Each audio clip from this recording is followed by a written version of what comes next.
ironinya nih, kemarin saya lihat kepala BGN gitu ya, kasih uang kepada siswa, harus ada orang yang bertanggung jawab ketika ada anak-anak mengalami keracunan.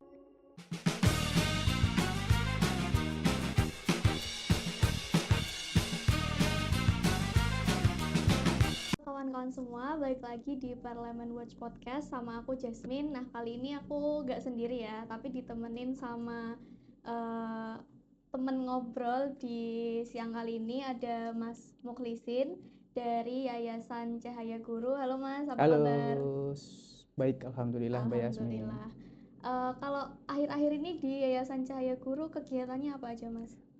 Yayasan Cahaya Guru itu fokusnya adalah peningkatan kapasitas guru. Jadi program-programnya adalah sebagian besar itu pelatihan guru. Belakangan kami fokus ke isu keragaman, kebangsaan, dan kemanusiaan. Terus kami juga fokus ke peningkatan kapasitas guru dalam pencegahan dan penanganan kekerasan di sekolah-sekolah. Oke, kalau yang lagi hype akhir-akhir ini ya Mas soal makan bergizi ya, makan bergizi gratis atau MBG. Dari Yayasan Cahaya Guru sendiri ada semacam advokasi atau pemantauan langsung gitulah soal MBG ini. Ya, kami melakukan pemantauan terutama ketika terjadi kasus-kasus keracunan MBG. Kami juga beberapa kali mengadakan diskusi dengan teman-teman guru, kira-kira bagaimana sih dampak MBG terhadap proses pembelajaran yang ada di kelas gitu ya. Selain itu juga apa sih beban-beban para guru terkait dengan implementasi dari program makan bergizi gratis ini. Tapi sebelum jauh ke soal apa yang terjadi di sekolah nih Mas soal MBG. Kalau yang pernah aku dengar nih dari MBG ini kan tujuannya untuk penurunan stunting ya dan juga peningkatan gizi anak sekolah mulai dari SD, SMP dan juga SMA gitu. Tapi kira-kira sejauh ini untuk peningkatan gizi tersebut apakah sebenarnya berpengaruh untuk anak sekolah itu dan gimana sih Mas soal efektivitas dari program itu? Ya, jadi gini, kalau berbicara soal stunting ya, stunting ini kan sebenarnya adalah efek jangka panjang dari eh, penyiapan makanan bergizi gratis sejak bahkan ibu sebelum mengandung. Jadi mestinya kalau berbicara soal stunting, ini kita berbicara jauh sebelum anak-anak itu dilahirkan gitu. Bagaimana proses suplai vitaminnya pada apa namanya ibu-ibu hamil, bahkan saat mereka hamil gitu ya sampai melahirkan di usia-usia emas anak. Jadi mestinya kalau kita berbicara stunting harusnya pemerintah fokus ke sana. Nah, tetapi di lapangan kan memang kami juga menemukan fakta bahwa banyak sekali anak-anak itu yang mereka tidak disiapkan dari rumah untuk sarapan misalnya, sehingga ketika proses belajar di kelas itu anak-anak banyak yang tidak bersemangat, lemes gitu ya, sehingga nanti penyerapan informasi dari guru atau saat belajar bersama guru itu kondisinya tidak siap gitu. Nah, makan bergizi gratis mungkin gitu ya diarahkan untuk ke sana, menjawab persoalan bahwa yang pertama minimnya asupan gizi buat anak-anak di sekolah, kemudian stunting tadi, sehingga pemerintah ingin menjawab persoalan itu membuat sebuah program makan bergizi gratis. Nah, di lapangan seperti apa? Saya pikir banyak sekali ya tantangannya sekarang itu. Apakah itu menjawab? Mungkin sebagian menjawab, tapi sebagian besar lagi justru menimbulkan masalah. Kalau menurut kami begitu. Berbicara soal misalnya keracunan makanannya ya, makan bergizi gratis ternyata sampai sekarang sudah lebih dari 22.000 anak-anak yang dia mengalami keracunan karena makan bergizi gratis. Nah, program ini juga dilaksanakan secara tergesa-gesa, terburu-buru gitu karena ini program politik, sehingga serampangan gitu, menghabiskan anggaran yang sangat besar. Kita perlu membahas juga bagaimana pengaruh dari makan bergizi gratis ini terhadap sektor-sektor pendidikan lain secara umum gitu. Karena dia akan memakai sebagian dana dari pendidikan, maka proses belajar mengajar yang sebagian besar itu menggunakan dana pendidikan juga akan terimbas oleh makan bergizi gratis ini. Kemudian terkait dengan klaim sukses nih Mas, kan kita pernah dengar gitu ya, ada klaim kesuksesan MBG ini tapi didasarkan sama angka gitu, udah mencakup berapa sekolah, udah berapa persen. Nah, tapi sebenarnya tuh indikator keberhasilan dari MBG ini tuh apa sih Mas? Ya, saya sepakat kalau itu dikatakan klaim ya. Artinya klaim itu bisa jadi pemerintah punya klaim sendiri bahwa program ini berhasil menjangkau misalnya dari jutaan anak di Indonesia sekian persen gitu. Tapi bagi saya secara pribadi sebenarnya klaim itu masih dipertanyakan. Karena keberhasilan atau tujuan dari program makan bergizi gratis itu mestinya bukan pada angka seberapa banyaknya siswa itu, tapi menjawab seberapa besar kebutuhan makan bergizi gratis itu dibutuhkan. Oleh siapa ya? Tentu oleh orang-orang yang membutuhkan. Dalam hal ini adalah keluarga-keluarga yang mereka tidak bisa memberikan makan bergizi gratis buat anak-anaknya.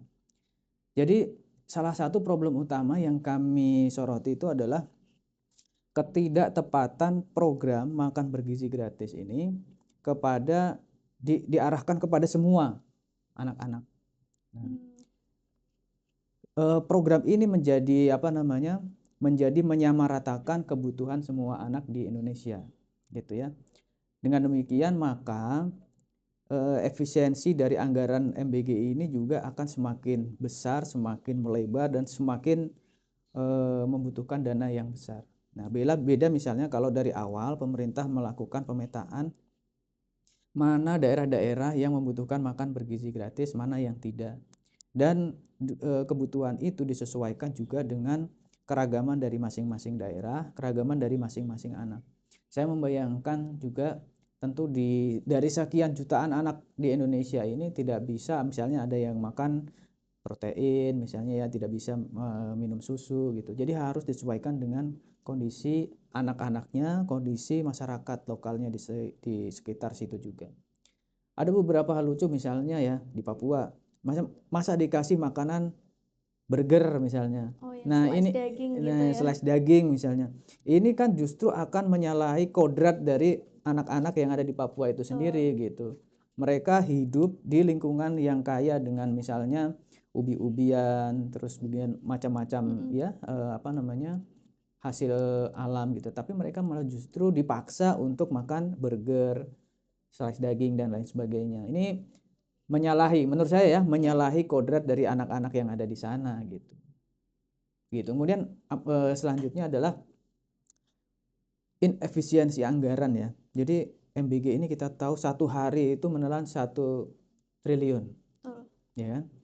Ini program yang menurut saya pasti udah sangat tidak efisien lagi, gitu. Dengan anggaran yang sangat besar seperti ini, gitu ya, memakan banyak sekali, memotong anggaran sana sini termasuk adalah anggaran pendidikan yang kurang lebih 20% sampai 30% itu. Jelas ini program yang sangat menurut saya tidak efektif. Itu menurut saya tidak efektif dengan begitu banyaknya uang yang dihamburkan dan manfaat yang diambil juga tidak kita belum melihat dampak efektifnya sejauh mana. Gitu. Jadi kan kemarin tuh juga dari pemantauannya IPC waktu salah satu rapatnya DPR itu kan soal realisasi anggaran nih Mas. Itu kan per September baru terrealisasi 18% aja gitu. Tapi kan di 2026 ini justru anggarannya bertambah ya Mas. Nah, kalau tanggapan Mas Muklisin sendiri soal ini bagaimana Mas? Ya, itu menunjukkan bahwa gini, MBG dengan dikelola oleh Badan Gizi Nasional, terus kemudian SPPG di daerah, itu belum punya perencanaan yang bagus, ya kan? Itu yang pertama. Jadi perencanaan bagaimana menggunakan anggaran yang baik secara efektif, kemudian bagaimana memilah dan memilih bahan pangan, memproses bahan pangan sampai membawa bahan makanan itu yang sudah jadi ke sekolah, itu belum punya mekanisme yang bagus. Sehingga masih banyak kita temukan problem-problem, bahkan sampai sekarang itu ya, masih ada anak-anak yang keracunan karena MBG. Itu jelas membuktikan bahwa mekanisme tata kelola di SPPG dan di BGN itu tidak berjalan dengan maksimal. Itu mereka harus mengakui itu. Kemudian yang kedua terkait dengan anggaran ya. Kalau misalnya tata kelolanya, sistemnya, governance-nya itu tidak bagus, maka bisa dipastikan juga nanti di dalam implementasi anggarannya juga banyak yang acak-acakan gitu. Sehingga kalau mau tidak mau harus memperbaiki tata kelola, satu persatu harus dimonitoring bagaimana implementasinya gitu ya. Sehingga nanti ke depan itu bisa lebih baik lagi. Kalau saya punya pandangan bahwa sebaiknya BGN tidak mengelola secara mandiri, tapi harus melibatkan banyak pihak gitu. Sebelum ada makan bergizi gratis, itu banyak teman-teman guru yang mereka sudah punya sebenarnya kebiasaan untuk makan bersama. Ya 2 minggu sekali, 1 minggu sekali, setiap sekolah beda-beda. Nah, makan bersama yang ditujukan oleh teman-teman guru itu sebenarnya dulu sangat mulia karena ingin apa namanya mengajarkan bagaimana nilai-nilai kebersamaan kepada para siswa. Jadi selama ini kalau di BGN itu kan memang dibawa dari SPPG untuk makan bersama kan. Iya. Dulu guru-guru sebelum ada MBG itu mereka bikin program makan bersama. Setiap siswa bawa makanan dan minuman dari rumah, kemudian dikumpulkan makan bareng di sana. Istilahnya kalau anak sekarang potluck gitu, potluck. Jadi kita bawa makanan kita dari rumah masing-masing, dimasak sama ibu, masak sama ayah di rumah, kemudian dibawa ke sekolah. Dari situ nanti kita bisa melihat keragaman, oh kamu dari Jawa ya makanannya ini, kamu dari sini makanannya ini. Makan bersama bareng-bareng. Nah, itu menunjukkan rasa kebersamaan sekaligus juga membangun rasa solidaritas antara satu siswa dengan siswa yang lain gitu. Jadi sebenarnya makan bersama itu di sekolah sudah ada tradisinya gitu ya, diinisiasi oleh para guru. Nah, BGN ketika datang gitu ya, terus kemudian ada program makan bergizi gratis, makan seperti itu jadi hilang, nilai-nilai kebersamaannya jadi hilang gitu. Ironinya nih, kemarin saya lihat kepala BGN gitu ya, kasih uang kepada siswa yang mau makan bergizi gratis itu ketika dia datang. Oh, justru Nah, dibayar untuk makan gitu dibayar ya? untuk makan. Ini dalam konteks pendidikan, dalam konteks edukasi justru akan menghancurkan kesadaran para siswa untuk makan bergizi gratis itu ya. Jadi siswa akan menganggap bahwa oh kalau saya makan saya akan dikasih uang gitu. Ya akan makan kalau misalnya dia dikasih uang. Kalau misalnya tidak dikasih uang atau tidak ada misalnya kepala BGN-nya yang tadi survei, maka mereka akan hilang keinginan motivasinya tadi ya untuk makan gitu. Ini menunjukkan bahwa satu, BGN atau MBG itu tidak didesain secara sistemik untuk diintegrasikan dengan proses pembelajaran di kelas gitu. Karena kalau mau menanamkan nilai karakter harusnya tidak boleh tuh kasih uang ke gitu ya. siswa, itu kan sogokan kan. Betul. Itu kan sogokan. Jadi dari kecil anak-anak udah dilatih disogok dong gitu. Dan itu direkam oleh banyak media ya, banyak media. Jadi saya kira itu bukan kelalaian tapi memang kesengajaan dari kepala BGN. Dan itu menurut saya menghancurkan nilai-nilai karakter anak-anak, membangun kesadaran anak-anak untuk bersikap jujur gitu. Kalau untuk tadi menarik juga yang disampaikan sama Mas Muflisin, kenapa justru anak-anak harus dibayar untuk makan. Nah, pernah nggak dari Cahaya Guru ini tuh menemukan komplain langsung gitu dari siswanya soal makanan bergizi gratis ini? Karena kan kalau misalnya mereka harus dibayar untuk makan, berarti mereka ada sesuatu nih dari makanannya ini gitu. Kenapa mereka nggak mau makan gitu, Mas? Ya, ini menariknya begini. Jadi beberapa waktu lalu awal-awal program ini diluncurkan itu kan banyak siswa sebenarnya yang komplain, ya kan? Banyak siswa yang posting di sosial media gitu, ada apa namanya, tempe yang tipis sekali gitu ya, ada makanan yang masih gitu mentah gitu, makanannya tidak enak dan sebagainya. Dan itu yang namanya anak-anak jujur ya, diposting di sosmed gitu, cerita mereka ini loh Pak Prabowo begini makanannya gitu. Nah kemudian mereka kan ada yang dipanggil kan oleh kepala sekolah untuk tidak mengulangi lagi gitu. Bahkan secara resmi beberapa kali itu pejabat-pejabat di BGN bilang sebaiknya kalian bersyukur katanya. Jadi kalian sebaiknya bersyukur dengan adanya program makan bergizi gratis ini gitu. Jangan malah justru menjelek-jelekkan program yang bermanfaat buat kalian gitu. Yang pertama gini, ini saya mau melihat bahwa yang pertama mereka anti kritik nih ya. Badan Gizi Nasional anti kritik. Artinya apa? Ketika siswa mampu dan berani untuk menyuarakan bagaimana pendapat mereka, itu artinya siswa-siswa itu sudah mampu, punya kemampuan berpikir kritis. Mereka mampu untuk berani menyampaikan pendapat. Nah, mestinya pemerintah harusnya mengapresiasi itu dan memperbaiki ya, temuan di lapangan dari anak-anak kita bahwa problemnya di daerah ini seperti ini. Harusnya mereka bertindak tuh cepat itu.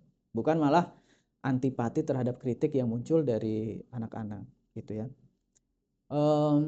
Kemudian yang kedua, anak-anak diminta untuk lebih bersyukur. Ini juga kayaknya tidak disampaikan dengan posisi yang tepat. Saya yakin sebenarnya anak-anak itu bersyukur gitu ya. Itu adalah bagian dari cara mereka untuk menyampaikan gagasan dan pendapat gitu. Begitu juga dengan orang tua ya. Sebagian orang tua juga saya melihat mereka bersyukur dengan adanya program MBG ini. Tapi bukan berarti ketika anaknya atau makanan yang diterima itu tidak sesuai, mereka tidak boleh protes gitu. Mereka harus tetap menyampaikan itu, menyampaikan protes itu supaya apa? Supaya ada perbaikan. PGN mestinya sadar itu dan memberikan apresiasi terhadap mereka yang menyampaikan kritik. Gitu. Kalau soal dampak ke gurunya nih Mas, ini kan petugas MBG itu kan mereka biasanya nganterin makanan langsung ke sekolah gitu ya. Nah, yang untuk tugas membagikan, terus yang mengatur jam istirahatnya kapan dibagiin ke siswanya itu dari gurunya sendiri atau gimana Mas? Iya, jadi ada guru yang mereka menjadi penanggung jawab dari program MBG di sekolah. Jadi ketika itu datang, mobilnya datang, terus kemudian membantu bagaimana mengambil makanannya itu dan membagikan ke kelas ya bersama para siswa. Jadi gini, program MBG ini dengan makan bergizi gratis itu juga banyak menyita waktu para guru untuk mengajar. Jadi kan mereka ketika mengajar tiba-tiba terus kemudian mobilnya datang kan mereka harus terjeda sama pembagian makanan itu kan gitu. Dan itu makanan itu kan harus segera untuk dimakan karena kalau menunggu kelamaan itu akan makanannya akan basi gitu. Jadi mau tidak mau juga mereka teman-teman guru harus merelakan minimal 1 jam untuk proses makan itu gitu. Nah, sementara waktu para guru akhirnya terkurangi dan akhirnya juga membuat proses pembelajaran yang tadinya sudah direncanakan gitu ya secara baik jadi sekarang mundur gitu. Nah, ini mengakibatkan guru harus mampu untuk mengatur lagi jadwal-jadwalnya supaya pembelajaran itu bisa selesai tepat waktu gitu. Ya memang menurut saya ini harus ditata ulang gitu ya. Minimal kalau mobilnya datang itu pembagiannya saat istirahat. Itu sehingga tidak memakan waktu ketika proses pembelajaran di sekolah. Dan itu sudah dilakukan oleh beberapa teman-teman yang mereka berani dan punya inisiatif ya untuk melakukan penataan waktu untuk makan bergizi gratis itu di jam-jam istirahat tertentu. Kalau soal pelaporan nih Mas, tadi kan dari siswa kan biasanya kita tuh kalau tahu kasus keracunan itu by viral aja ya. Dari pengelola MBG-nya nih atau BGN-nya sendiri tuh sebenarnya mereka punya sistem aduan nggak sih soal ya keracunan atau mungkin kendala-kendala yang ada di sekolah gitu Mas? Iya, jadi gini, beberapa sekolah yang didatangi oleh petugas SPPG itu mereka kasih formulir ya. Saya mendapatkan juga tuh formulirnya. Udah baca berarti Mas isinya? Sudah baca isi formulirnya juga karena dikirim oleh salah satu kepala sekolah. Ada beberapa pernyataan yang menurut saya itu gimana ya mengunci. Jadi sekolah ketika menerima program makan bergizi gratis, dia tidak boleh untuk misalnya memviralkan ke sosial media. Kalau misalnya ada makanan-makanan yang tidak sesuai, orang tua tidak boleh mempublikasikan kalau terjadi makanan misalnya makanannya kondisinya seperti ini kurang bagus gitu. Jadi menurut saya ini menandakan bahwa yang pertama ketidaksiapan ya, ketidaksiapan dari SPPG maupun BGN itu sendiri ketika di lapangan terjadi hal-hal yang tidak diinginkan gitu. Kemudian yang kedua menurut saya BGN harus lebih meningkatkan transparansinya. BGN, SPPG itu harus lebih meningkatkan transparansinya. Ketika ada aduan ini, kita nih kan selama ini nggak tahu nih, ada berapa sih aduan yang masuk ke terkait dengan program MBG ini gitu. Mestinya BGN dengan anggaran yang segitu banyak itu bisa membuat program yang dimana dia bisa meningkatkan transparansinya itu menjadi lebih tinggi gitu ya.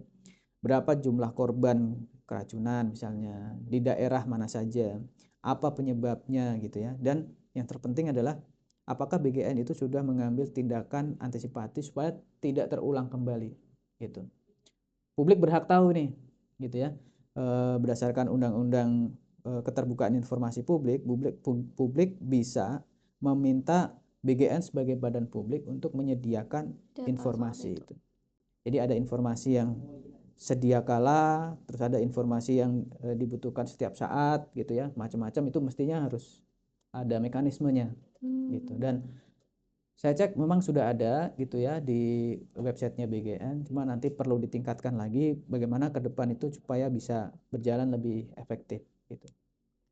Kalau yang kasus akhir-akhir ini Mas, yang pernah aku lihat di berita itu kan ada salah satu orang tua yang komplain terkait dengan makanan MBG anaknya. Tapi justru anaknya ini keesokan harinya udah nggak dapet MBG gitu. Iya. Apakah hal-hal kayak gitu tuh merupakan semacam apa ya, keputusan atau mungkin tanggung jawab dari dapur yang mengelola di sekolah itu, Mas? Ya ini menurut saya ada kejadian yang menunjukkan apa ya, reaksioner yang tidak dewasa, ketidakdewasaan dari SPPG-nya itu.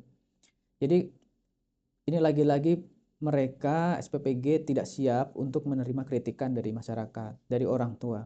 Saya kira gini, orang tua yang merasa khawatir terhadap makanan anaknya itu sangat wajar, gitu ya. Orang tua yang merasa kecewa dengan program pemerintah itu wajar juga, karena ini adalah program dari pemerintah, bukan dari program 1-2 orang ya. Kalau ini adalah program dari pemerintah, maka mereka juga harusnya menyediakan ruang untuk dikritik gitu. Mereka menyediakan ruang untuk transparansi, dialog dan lain sebagainya, ya gitu. Jadi kalaupun ada hal-hal seperti itu, mestinya BGN di tingkatan pusat harus mengaudit nih, mengaudit. Jadi auditnya adalah kenapa bisa terjadi seperti ini. Nah sementara saat ini kita tidak punya tuh informasi siapa sih yang mengaudit. Laporannya pun kita nggak bisa lihat gimana ya, Mas? Ya. Dari 22.000 anak yang mengalami keracunan, siapa yang bertanggung jawab? Siapa yang ditindak oleh polisian misalnya? Kita nggak tahu siapa. Jadi sekarang. selama ini rancu banget ya Mas, kalau misalnya ada kasus gitu. Dan apakah itu juga termasuk salah satu tanggung jawab sekolah atau gurunya yang melakukan distribusi makanan itu, Mas?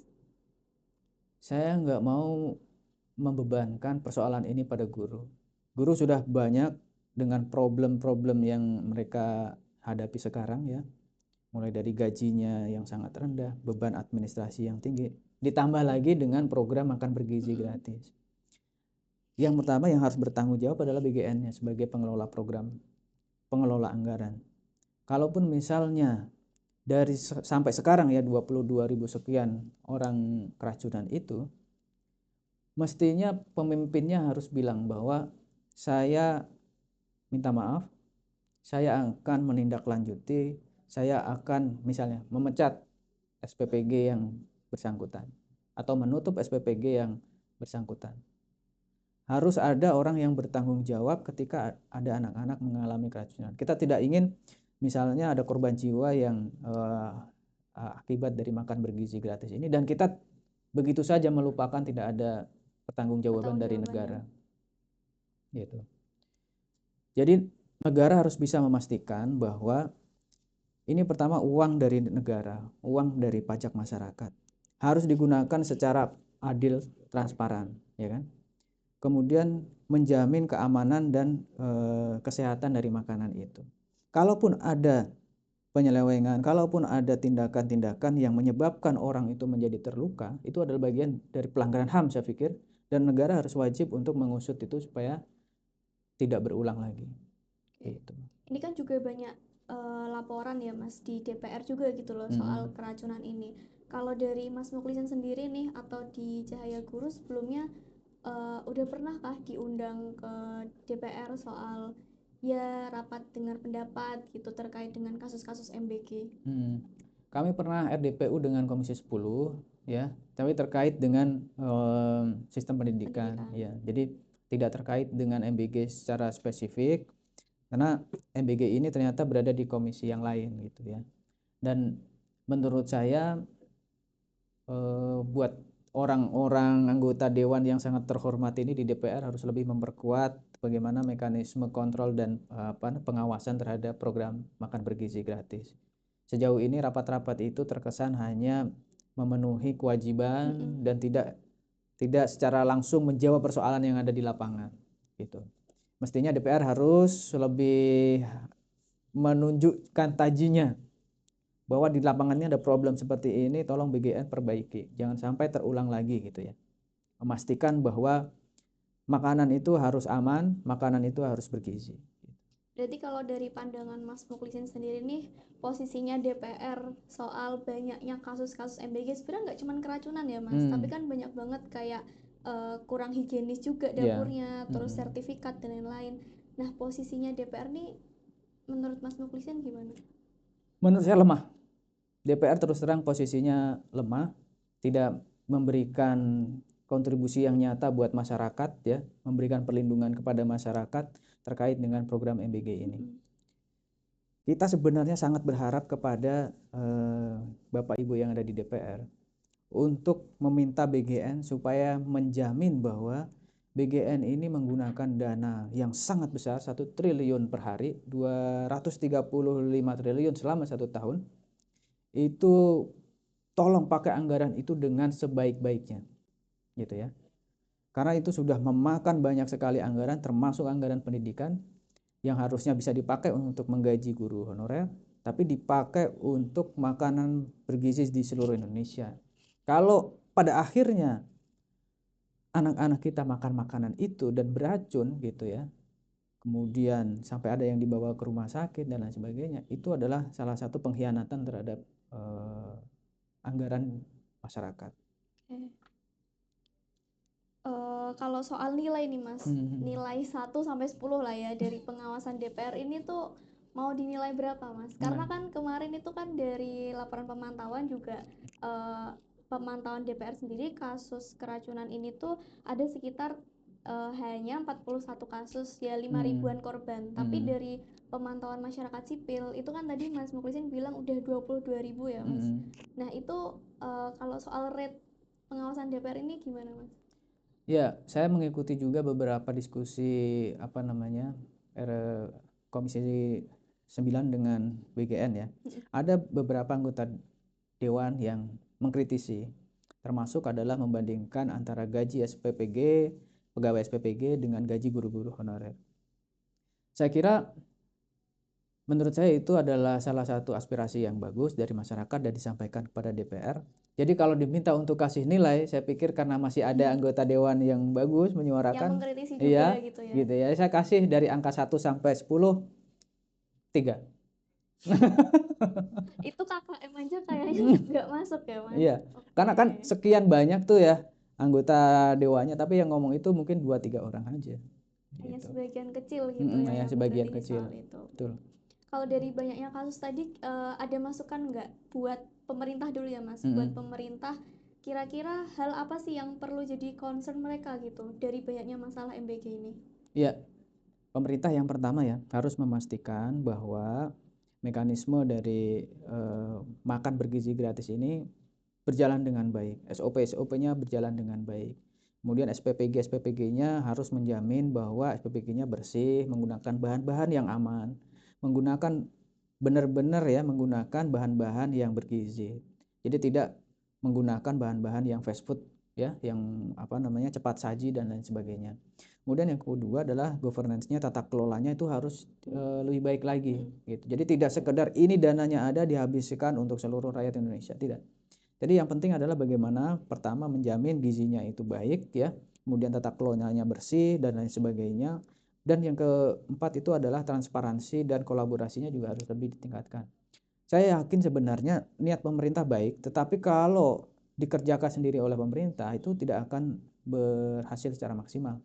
Saya malah justru meyakini sebenarnya kita punya aset yang lebih siap untuk memberikan makan bergizi gratis melalui apa? Melalui ibu-ibu, orang tua murid, Pengelolaan secara mandiri gitu pengelolaan ya. secara mandiri melalui kantin-kantin yang ada di sekolah. Jadi sebenarnya kita sudah punya mekanisme itu sebenarnya. Tinggal bagaimana pemerintah memanfaatkan itu, melakukan standarisasi, terus kemudian berkoordinasi dengan masing-masing sekolah-sekolah itu, gitu. Oke. Pertanyaan terakhir nih Mas, kalau misalnya Mas Muklisin besok nih harus ketemu sama Komisi 9 gitu ya, apa yang mau disampaikan Mas Muklisin tentang MBG di Indonesia? Ya, pertama menurut saya gini, jadi MBG itu harus lebih direstrukturisasi lagi, ya. BGN sebagai lembaga yang menaunginya itu harus lebih distrukturisasi lagi. Membuka peluang kolaborasi dengan orang tua murid, ya kan, dengan kantin-kantin sekolah gitu, dengan penyedia makanan yang ada di sekitar sekolah. Dengan begitu, maka program ini tidak terlalu banyak membutuhkan biaya gitu. Kita justru dengan begitu akan membuka lapangan pekerjaan buat orang-orang yang ada di sekitar sekolah. Ya, buat orang tua murid, buat kantin di sekolah gitu, buat petani-petani yang ada di sekitar sekolah gitu. Karena permintaannya macam-macam. Bisa jadi malah sekolah bisa mengembangkan produk-produk pertanian di masing-masing sekolahnya itu. Saya sendiri berkeliling di beberapa daerah di Indonesia, sekolah-sekolah itu banyak yang mereka punya kebun-kebun secara mandiri. Bahkan di Jakarta juga ada, di daerah-daerah sekitar Jakarta juga ada. Apalagi kalau sekolah-sekolah yang berada di daerah-daerah. Kanan kiri itu biasanya adalah ladang persawahan. Anak-anak itu akan lebih baik dan mereka akan lebih mengerti bagaimana cara menanam misalnya padi di sekitar sawah dan mereka menikmati hasilnya itu gitu. Itulah yang diinginkan oleh para founding father kita. Jadi ada kata-kata yang sangat mulia saya kira ya dari salah satu tokoh pendidikan, Profesor Alex Tilaar. Beliau bilang bahwa ada satu kata yang hilang dari pendidikan, yaitu kemandirian. Gitu. Ketika kita dijejali dengan semua hal, akhirnya kita tidak bisa mandiri. Ketika kita diminta untuk makan burger, makan spaghetti dan lain sebagainya, akhirnya kita tidak mampu untuk menghasilkan sendiri padi yang ada di sawah kita. Kita tidak punya kemampuan lagi untuk menanam misalnya sayur-sayuran, kacang misalnya ya, bayam dan lain sebagainya. Saya pikir itu benar. Kalau misalnya kita tidak mengantisipasi dari sekarang, mana mungkin anak-anak kita bisa mandiri menghasilkan makanannya sendiri. Sudah terbukti sekarang itu banyak anak-anak petani yang mereka tidak bisa bertani. Justru nggak mau melanjutin bertani ya, Mas? Justru tidak mau melanjutkan pertanian itu. Kenapa? Karena kita menghilangkan kemandirian kita. Anak-anak jadi tidak tahu. Misalnya orang tuanya yang tadinya petani, karena sekolah yang dipelajari itu adalah hal yang sangat jauh dari lingkungannya, mereka jadi tidak tahu bahwa cara bertani, cara mencangkul itu seperti ini, cara misalnya menanam padi itu seperti ini. Jadi mereka menjadi orang-orang yang asing di lingkungannya sekarang. Mestinya program MBG bisa diarahkan ke sana. Bagi anak-anak nelayan misalnya ya, mereka makan dari hasil ikan yang ada di laut sekitarnya. Bagi para petani misalnya bisa makan hasil-hasil pertanian, buah-buahan, pepaya, mangga. Itu kan sebenarnya sesuatu yang dekat dengan para peserta didik ya, gitu. Sayang kalau mereka akhirnya harus dipaksa spaghetti, burger dan lain sebagainya. Gitu. Oke, makasih banyak Mas Muklisin ya dari permasalahan MBG yang kompleks ini dan udah dijelasin banyak. Justru hal yang deket itu kok malah dijauhin gitu ya Mas buat anak-anak gitu. Oke, terima kasih kawan-kawan semua udah nonton Parlemen Watch Podcast. Nantikan di isu-isu lainnya. Terima kasih.